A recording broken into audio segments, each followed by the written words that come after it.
Action. ఎన్నో అంచనాలతో విడుదలైన గౌతమిపుత్ర శాతకర్ణి సినిమా ఘన విజయం సాధించిన సంగతి మనకు తెలిసిందే. తాజాగా నందమూరి బాలకృష్ణ హీరోగా నటించబోయే 101వ సినిమా డైరెక్టర్ పూరి జగన్నాథ్ దర్శకత్వంలో రూపొందించడానికి సన్నాహాలు జరుగుతున్న సంగతి తెలిసిందే. ఈ విషయమై ఇప్పటికే అఫీషియల్ ప్రకటన సైతం వచ్చేసింది. పలు విజయవంతమైన చిత్రాలను నిర్మించి అగ్ర సంస్థల్లో ఒకటిగా దూసుకెళ్తున్న భవ్య క్రియేషన్స్ అధినేత వి ఆనంద్ ప్రసాద్ ఈ సినిమాను నిర్మించనున్నారు. ఈ నేపథ్యంలో ఈ చిత్రం గురించిన ఓ వార్త మీడియాలో చక్కర్లు కొడుతోంది. అది బాలయ్యపై గిట్టని వాళ్ళు చేసే ప్రచారం అని కొట్టిపారేసే వాళ్ళు ఉన్నారు. ఇంతకీ అదేమిటంటే హాలీవుడ్ లో మంచి హిట్ అయిన జాన్ విక్ చిత్రం ఆధారంగా బాలయ్యకు తగినట్లు పూరి ఓ పవర్ఫుల్ స్క్రిప్ట్ ను సిద్ధం చేశాడని చెప్తున్నారు. ఈ చిత్రంలో ట్విస్ట్లు, యాక్షన్ అచ్చం బాలయ్య హిట్ చిత్రాల మాదిరిగా ఉండడమే కారణం అంటున్నారు.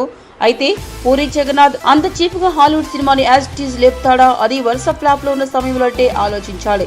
ఇది కేవలం రూమర్ అయ్యే అవకాశం ఉందని కొందరు అంటున్నారు. ఇదిలా ఉంటే మరికొందరు మాత్రం చిరంజీవితో అనుకున్న ఆటోజాని కాదని చేస్తున్నాడంటున్నారు. ఇక ముందు బాలయ్యతో ఆయన తండ్రి నందమూరి తారక రామారావు బయోపిక్ చేస్తాడని అనుకున్నారు. కానీ ఇప్పుడు ఆ ప్రాజెక్ట్ వెనక్కి వెళ్లినట్టు తెలుస్తోంది. నిర్మాత వి ఆనంద్ ప్రసాద్ మాట్లాడుతూ బాలకృష్ణ పూరి జగన్నాథ్ కాంబినేషన్ లో మొదటి సినిమా మా సంస్థలో నిర్మించే అవకాశం దక్కడం సంతోషంగా ఉంది. Powerful mass and action and entertaining movie ఇది.